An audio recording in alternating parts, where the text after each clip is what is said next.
Frédéric Mess a été amputé des 2 jambes à l'âge de 2 ans suite à une maladie. Très jeune, il est appareillé, mais les prothèses le font souvent souffrir et limitent son autonomie jusqu'à l'apparition du Génium, une prothèse qu'il teste actuellement et qui change sa vie. J'ai redécouvert des sensations de l'enfance en fait. Pouvoir marcher vite, pouvoir courir, une certaine liberté avec ces nouvelles prothèses que j'avais perdues en fait au fil des années. Vous réapprenez à marcher? Tous les jours, tout à fait. Une renaissance, dit-il, qui a commencé ici, chez Silvio Bagnarossa.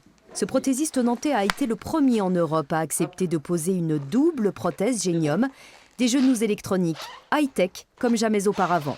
Vous avez un capteur de déformation au niveau du tube, un accéléromètre au niveau du genou, intérieur du genou, utilisé dans l'aviation chez Airbus. Et vous avez un gyroscope qui est utilisé notamment dans les consoles de jeu, la Wii, enfin d'autres qui utilisent des capteurs de mouvement, qui analysent les mouvements dans l'espace.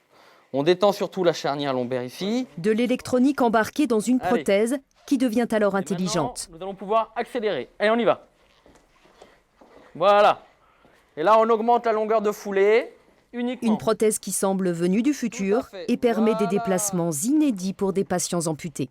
Et là, on s'arrête. Vous savez comment, si vous fermez les yeux, comment se situent vos membres dans l'espace. Un amputé ne peut pas donner cette sensation-là.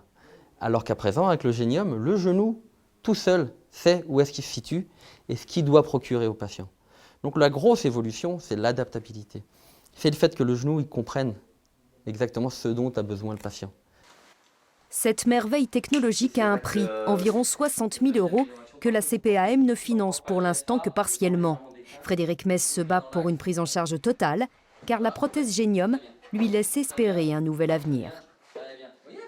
Vu que j'ai moins de douleur,